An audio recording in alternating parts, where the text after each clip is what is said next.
Eu vou apresentar o moderador do nosso próximo painel. Klinger, tá junto?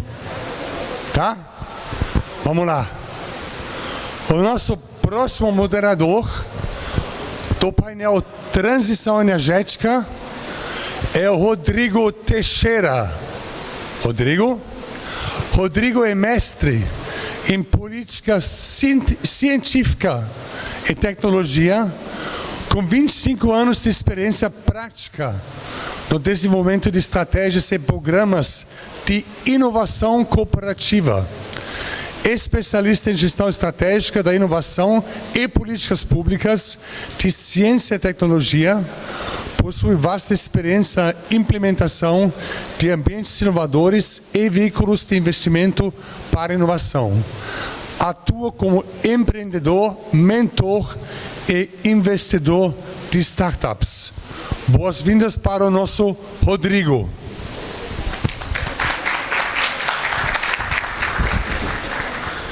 Bem, boa tarde a todos. É uma grande satisfação contar aí com todos vocês para debater uma questão tão importante, né, dentro da tese de economia verde e economia azul, que é a parte da energia, né? Todos nós precisamos de energia.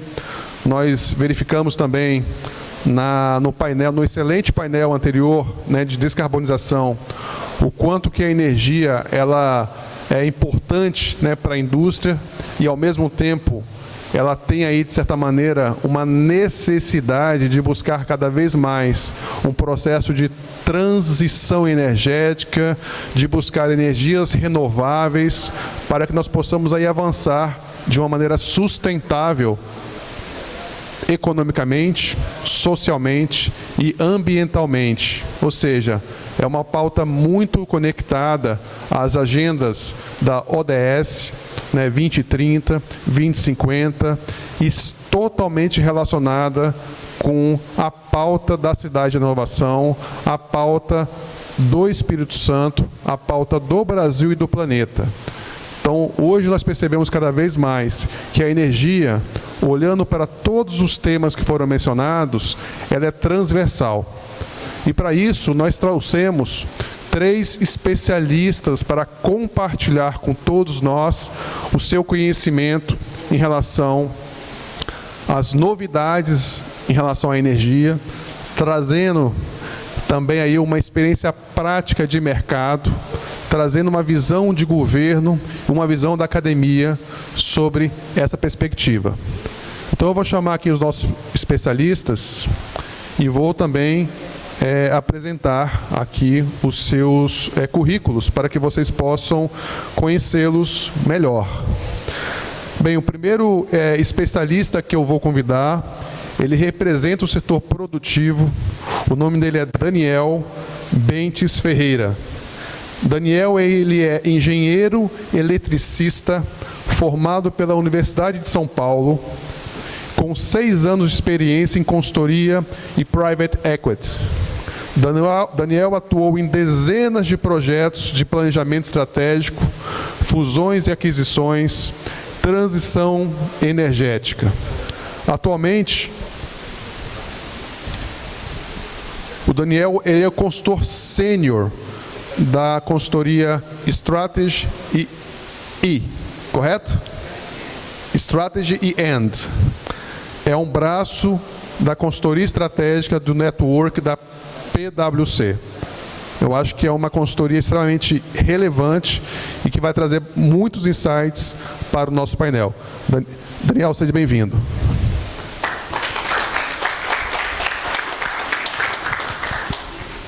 O nosso segundo especialista, ele representa a academia. O nome dele é o Dr. Ednilson Felipe. Representa a Universidade Federal do Espírito Santo, UFES.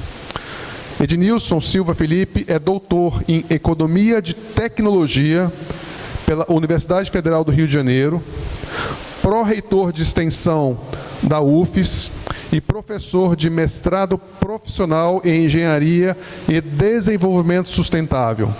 E também faz parte do Departamento de Economia da UFES. Ednilson também é coordenador do Observatório de Desenvolvimento Capixaba. Denilson, seja muito bem-vindo. Seja bem-vindo. Bem, e por fim, mas não menos importante, temos aqui o representante do governo. Nós podemos convidar aqui a doutora Raquel Freixo.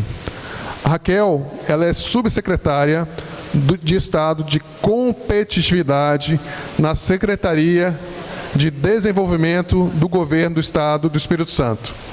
Prazer, Raquel. Prazer. Vou terminar o currículo da Raquel, que é bem extenso, viu? Calma aí. Perfeito. Raquel, ela é também professora universitária, advogada, consultora em ISG, um tema tão mencionado, Raquel, aqui nos painéis, especializada em Direito Tributário, mestra e doutoranda em Ciências Contábeis e Administração pela FUCAP Business School e gestora em ISG pelo INSPER. Bem, uma salva de palmas para a Raquel. Muito bom. Pessoal, então, sem mais delongas, vamos passar agora para os painéis. E eu queria, nesse momento, fazer aqui o convite. Então, Daniel, é com você.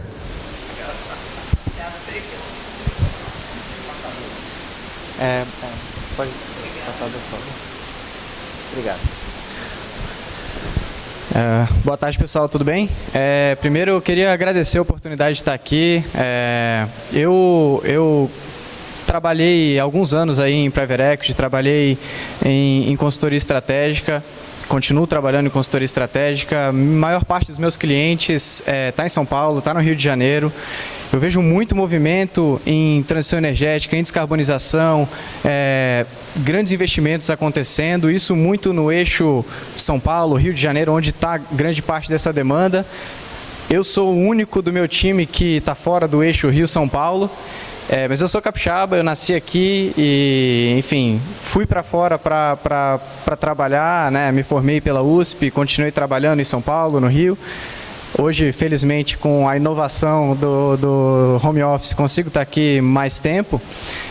Mas eu queria trazer para vocês um pouco da visão tangível, né, de transição energética, tirar um pouco do campo das ideias, essa questão da parceria governo, academia, mercado, e mostrar para vocês alguns cases, né? A gente tem um pouco isso de olhar para o que está acontecendo no mundo, de falar sobre como a inovação acontece no mundo, como a transição energética acontece no mundo.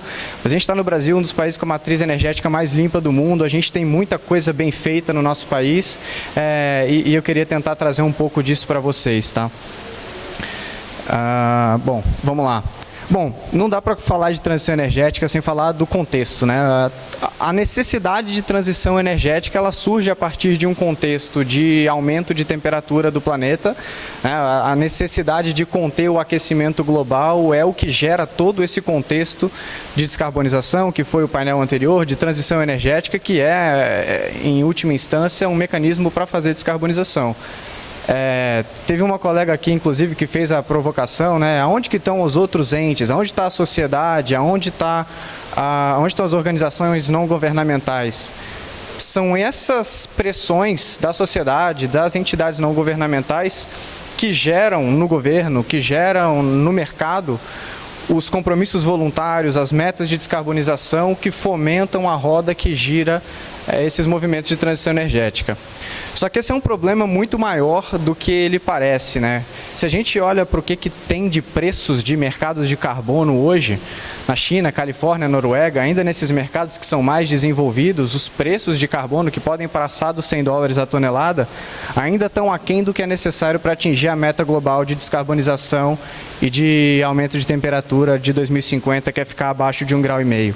Então, as trajetórias de preços esperados de carbono para os BRICS, para os países emergentes em desenvolvimento, estão aquém do que é necessário para a gente fazer essa transição energética, atingir o objetivo dela. Então a gente tem um desafio muito grande pela frente, apesar de muita coisa já ter acontecido e a gente já ter superado várias barreiras, ainda precisa de muita colaboração para fazer a coisa acontecer.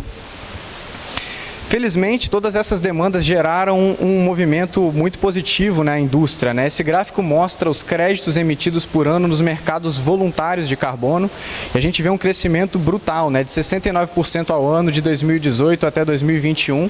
Isso mostra que as empresas estão reagindo e aumentando seus compromissos de descarbonização.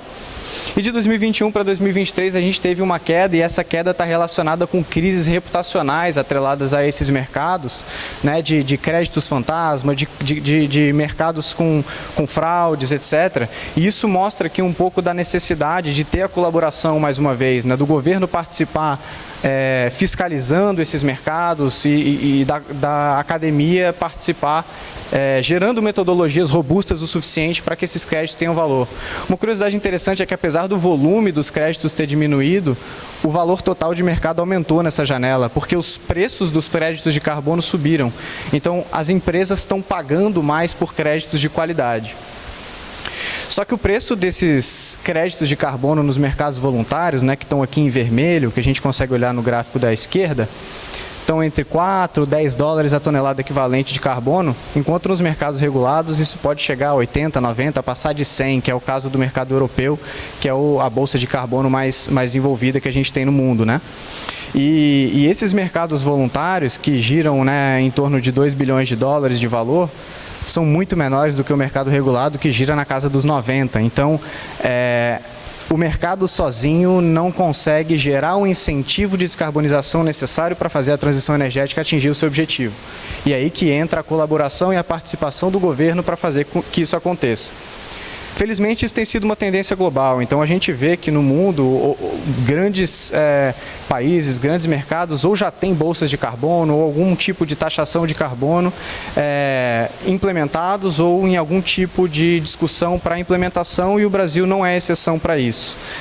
Toda essa história começou com a Política Nacional do Clima, lá em 2019, e a gente teve alguns desenvolvimentos que foram acontecendo, até que nos últimos 2 anos a gente passou a ter alguns avanços mais estruturantes aqui em relação à PL, que coloca de pé uma proposta para a gente criar um mercado regulado de carbono no Brasil e gerar o fomento necessário para que a transição energética de fato aconteça, tá?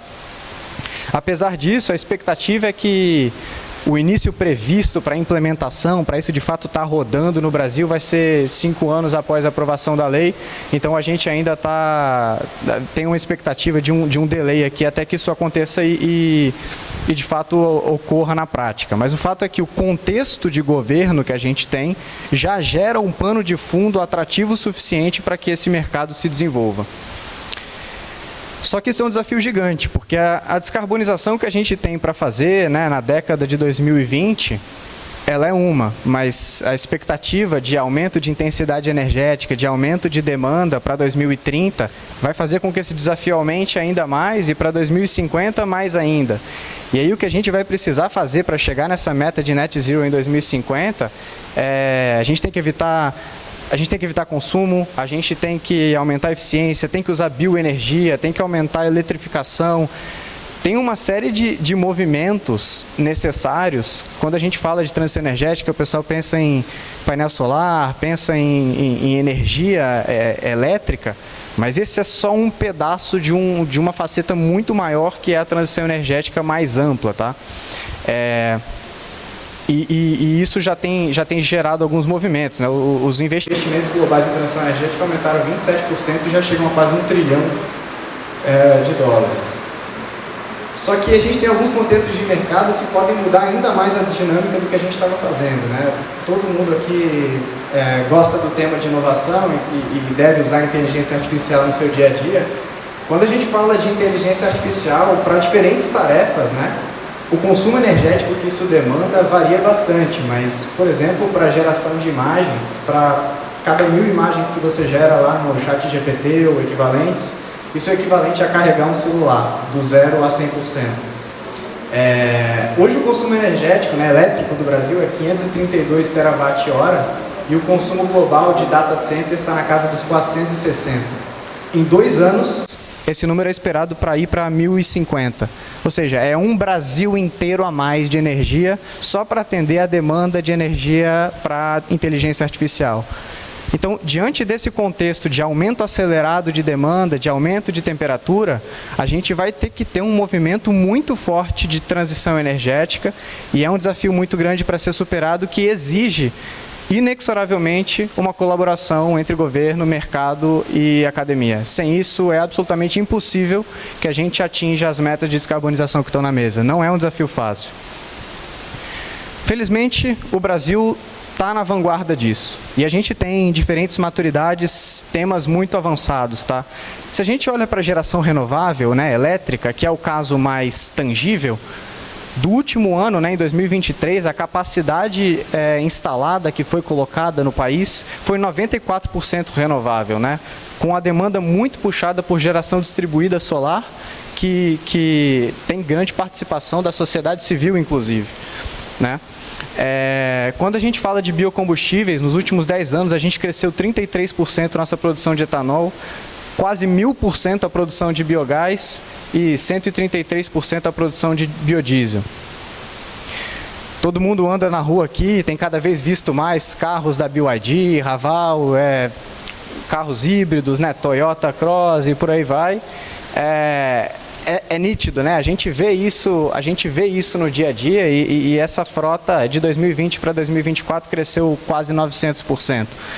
Então, já tem movimentos acontecendo no Brasil de forma muito clara, em diferentes níveis de maturidade. Quando a gente fala de hidrogênio verde, inclusive tem aplicações muito claras para a siderurgia, que estava relacionado ao painel anterior, tem pouca coisa com escala colocada na mesa por conta da viabilidade econômica, mas a gente já tem 62 projetos anunciados para o Brasil, mais de 70 bilhões de dólares anunciados em investimento e 47 gigawatts de potência. Isso é realmente muito representativo. E esses cases, em diferentes níveis de maturidade, mostram o sucesso da colaboração entre governo, academia e mercado. Pode parecer um pouco intangível isso, mas o fato é que o governo ele pode gerar aceleração para esses movimentos, colocando isenções de tributos e encargos, gerando linhas de crédito incentivadas, criando programas de fomento, né?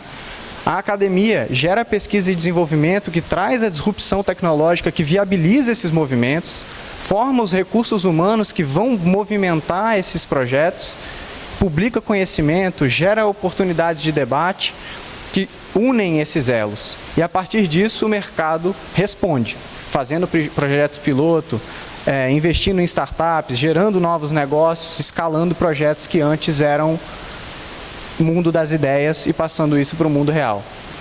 Então vamos dar uma olhada só no que a gente tem de cases para cada um desses 4 exemplos que eu trouxe para mostrar que o que eu estou falando não é teoria, é prático. Então, quando a gente fala de desenvolvimento tecnológico em geração solar, que hoje é o que acelera a nossa transição energética na frente elétrica, há pouco mais de 10 anos atrás, o custo nivelado da energia solar era de 0,45 dólares por megawatt-hora no mundo. Hoje, esse custo está em 0,05. Ele caiu 10 vezes em pouco mais de 10 anos. E isso tem a ver com barateamento, que tem um movimento de mercado, mas isso também tem a ver com academia, desenvolvimento tecnológico. Antes a gente trabalhava com silício policristalino, que era pouco eficiente, e uma disrupção tecnológica para trazer silício monocristalino faz esse painel aumentar a sua eficiência em 3%, 4%. E isso é bastante significativo, né, para os negócios. E diante desse crescimento que surge dessa disrupção tecnológica, o governo, que antes tinha colocado um incentivo na tarifa de uso de distribuição de energia, começou a falar, opa, eu não preciso mais desse incentivo. Os projetos que vão começar a sair de 22, 23, 24, 25 vão ter cada vez mais tarifa de uso do sistema de distribuição. Porque o incentivo que foi colocado e que acelerou esse mercado no começo não passa a ser tão necessário mais porque ele já é economicamente viável. E com isso a gente sai de uma geração solar no Brasil de 16 gigawatt-hora em 2014 para 30 mil. Para mim é absolutamente nítido que são os 3 entes colaborando e fazendo o movimento de mercado acontecer. Isso no que já é realidade prática e é onde a gente está na vanguarda do mundo. Mas se a gente olhar para mercados talvez menos maduros, né, no caso do biodiesel, por exemplo, se a gente olha para o desenvolvimento tecnológico do agro, que também foi tema de um dos painéis aqui, Com o desenvolvimento de agricultura de precisão, melhoramento genético, controle de pragas, a gente foi na soja no Brasil da produtividade de 1,5 toneladas por hectare para quase 3,5.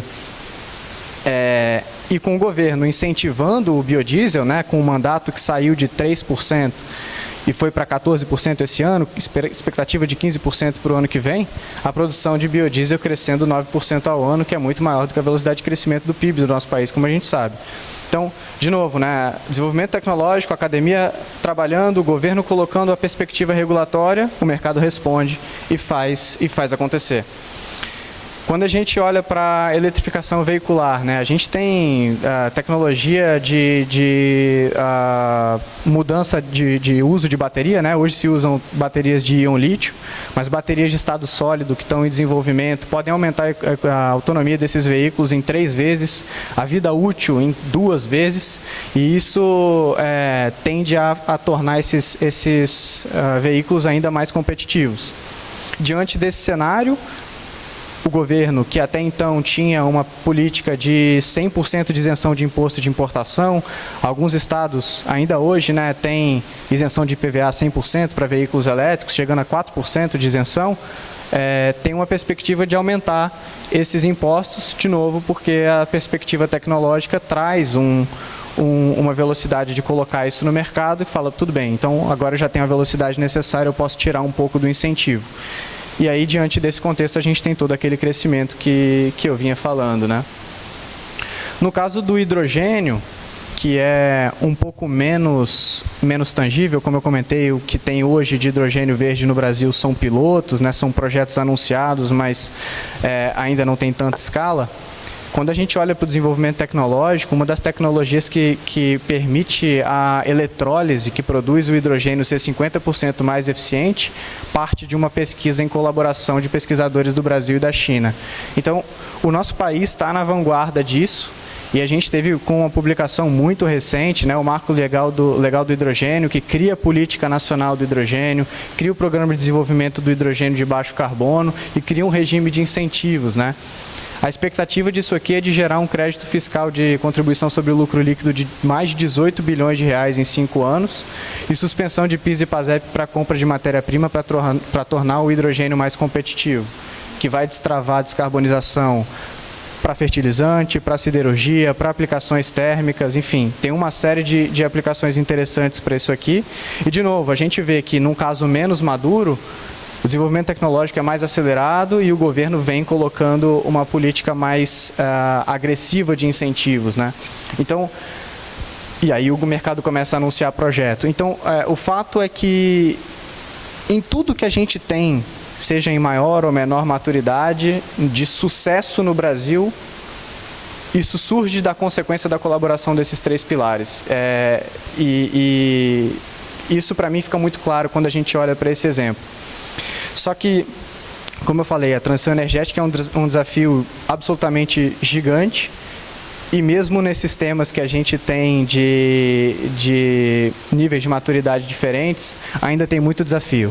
Então, quando eu falo de geração renovável, eu começo a colocar solar na rede, eu começo a colocar eólica na rede, a solar só gera quando está batendo sol, a eólica só gera quando está ventando. Então eu começo a ter oscilações da capacidade de geração que eu não consigo controlar. Como é que eu equilibro essa intermitência que é colocada no sistema? Como é que eu gero investimento em linhas de transmissão para escoar essa energia excedente nesses momentos de pico de geração? Como é que eu precifico esses atributos? Não é só a geração de energia, é a capacidade de entregar potência, a capacidade de ser flexível, né? Isso vai exigir um movimento regulatório de precificação de outros atributos que não são só energia, né? No caso dos biocombustíveis, se eu quero atender uma regulação, se eu quero que essa energia seja de fato renovável, o meu biocombustível não pode ter sido produzido numa fazenda de soja que é fruto de desmatamento. Como é que eu garanto a rastreabilidade da origem dessa soja? Como é que eu lido com o desafio fundiário que o Brasil tem para conseguir entregar isso, né? E a regulação nacional ou internacional precisa se adaptar para garantir essa fiscalização. No caso dos veículos elétricos, já teve muita velocidade, mas grande parte das pessoas que ainda tem receios de adquirir um veículo como esse pensa, poxa, como é que eu vou ficar parado 20, 30 minutos esperando meu veículo recarregar? Será que eu vou ficar parado numa estrada e não vou ter um ponto de recarga? Como é que eu faço para reaproveitar esses metais pesados que são usados para produzir essa bateria e que são super emissores no processo de mineração? Tem uma série de desafios. E no hidrogênio, para viabilizar, como é que eu faço a energia que já é barata no Brasil ficar ainda mais barata? Como é que eu faço esse eletrolisador do hidrogênio ser ainda mais eficiente e ter um CAPEX mais barato? Como é que eu venço o desafio logístico de transportar hidrogênio, que precisa ser transportado num caminhão criogênico, que é muito mais caro? Então, seja no que a gente é mais maduro, seja no que a gente é menos maduro, tem desafio para dar e vender, e todos os desafios que a gente encontrou no passado e foi capaz de superar, a gente venceu com a colaboração de governo, academia e mercado. Então, eu queria fazer a provocação para vocês de dizer, a transição energética é um problema gigante, isso é nítido, a gente já fez muita coisa positiva, mas tem uma porrada de desafio para ser vencido ainda. E eu acho que as pessoas que estão aqui representando a academia, representando o governo, representando o mercado, precisam entender a dimensão desse problema e trabalhar junto para conseguir superar isso aqui que a gente tem de desafio. Era essa a provocação que eu queria fazer para vocês, pessoal.